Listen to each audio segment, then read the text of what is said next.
पंजाब के मंत्रिमंडल में कल देर रात एक बड़ा फेरबदल होता है। इस फेरबदल को 2027 के नजरिए से भी बहुत अहम और मुख्य माना जा रहा है। हालांकि संजीव अरोड़ा के ऊपर जब ईडी की रेड गिरफ्तारी होती है, उसके बाद उनके पास इस तरीके के 3 सबसे अहम विभाग थे और सबसे उनको पावरफुल मिनिस्टर बना दिया था, जैसे उन्होंने जीत दर्ज की थी।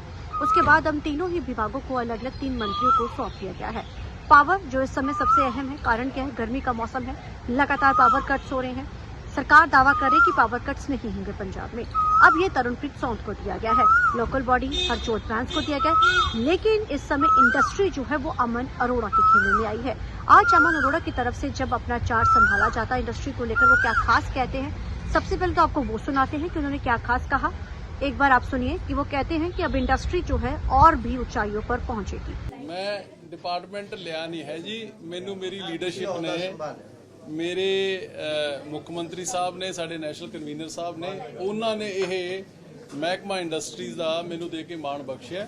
सो जो भी काम पिछले 4 सालों दे विच भगवंत मान जी सरकार की अगवाई दे विच इंडस्ट्री नू फैसिलिटेट करने दे लई, पंजाब दे विच एक वधिया इंडस्ट्री प्रति वधिया माहौल बनाउण दे लई, इन्वेस्टर फ्रेंडली स्टेट बनाउण दे लई, बेस्ट डेस्टिनेशन बनाउण दे लई जो पिछले 4-4.25 साल दे विच काम कीते गए ने, उन्हां नूं होर चंगे और पुख्ता तरीके दे नाल मैं अपना बेस्ट पॉसिबल मैं देण दे लई मैं वचनबद्ध हाँ और विश्वास दवाना कि अपनी लीडरशिप नूं भी, सीएम साहब नूं भी और पंजाब दी समुची इंडस्ट्री नूं, सारे बिजनेस कम्यूनिटी नूं, व्यापारियों नूं कि पंजाब सरकार और इंडस्ट्री डिपार्टमेंट जिवें पहला पिछले समय दे विच एक बेहतरीन हुण तक दी इंडस्ट्रीयल पॉलिसी है जिहड़ी वो लैके आया, हुण तक दे रिकॉर्ड तोड़ इन्वेस्टमेंट है जिहड़ी वो पंजाब दे विच आई है, उस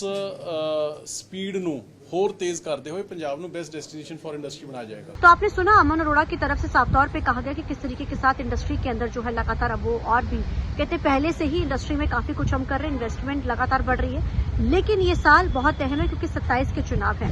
अब ऐसे में ये 3 विभाग 3 मंत्रियों के पास पावर और इंडस्ट्री सबसे अहम मानी जा रही है इसके अंदर। अब ऐसे में तरुणप्रीत सौंद के लिए भी एक बड़ा चैलेंज है, वहीं दूसरी तरफ अमन अरोड़ा के ऊपर भी। अब ऐसे में देखना अहम रहेगा कि 2027 के चुनाव से पहले क्या ये मंत्रियों को जो बड़ा फेरबदल हुआ है और ईडी लगातार पंजाब में एक्टिव है, विजिलेंस के दफ्तर पर सीबीआई की रेड हो जाती है, तो राजनीति में तो पहले ही काफी जो है इस समय तपिश लगातार बढ़ती जा रही है। अब सीबीआई रेड के बारे में जब अमन अरोड़ा से आज पूछा गया, उन्होंने क्या खास कहा वो भी सुनाते हैं आपको। देखिए, ऐसा है कि ये दुर्भाग्यपूर्ण है कि जो प्रधानमंत्री साहब जब मुख्यमंत्री थे गुजरात के, तब कहा करते थे कि स्टेट गवर्नमेंट और central government they should act as elder brother and younger brother, कि एक फेडरल स्ट्रक्चर में इतनी मजबूती होनी चाहिए भाईचारक सांझ की कि दोनों एक दूसरे को सपोर्ट करें। बट अनफॉर्चुनेटली पिछले 10-12 साल में ऐसा माहौल बना दिया गया है यहाँ पे कि जहाँ बीजेपी को, भारतीय जनता पार्टी को अपनी सियासी जमीन नहीं नजर आती, वहीं पे ईडी, सीबीआई, इनकम टैक्स जैसी एजेंसीज हैं उनको एक्टिवेट कर दिया जाता है। यही मॉडल, यही फार्मूला उन्होंने वेस्ट बंगाल में अपनाया और अब यही तौर तरीके पंजाब में अपनाने की कोशिश की जा रही है, जो कि मैं समझता हूं कि ये बीजेपी के पॉलिटिकल इंटरेस्ट में तो हो सकता है, लेकिन नेशनल इंटरेस्ट के ये एकदम खिलाफ है। नेशनल इंटरेस्ट का नुकसान हो रहा है। पंजाब एक बॉर्डर स्टेट है। तो आपने सुना, उन्होंने कहा कि ये राजनीतिक प्रोपेगेंडा, लेकिन विपक्ष की तरफ से लगातार जो है सवाल खड़े किए जा रहे हैं। अब लगातार जो है पंजाब के अंदर सरगर्मियां बढ़ती जा रही हैं। पंजाब में लगातार जो है अब फेरबदल भी हो रहे हैं, लेकिन आम आदमी पार्टी के लिए इस समय सबसे बड़ा चैलेंज है क्योंकि जिस तरीके के साथ 7 सांसद चले गए हैं, मंत्रिमंडल में बड़ा फेरबदल हुआ है, वहीं दूसरी तरफ विजिलेंस के ऊपर रेड। अब देखना है रहेगा क्या कराने वाले समय में पंजाब की राजनीति में क्या और बदलाव होते हैं। कैमरामैन जैसी के साथ चंडीगढ़ से TV9 के लिए अमनप्रीत कौर।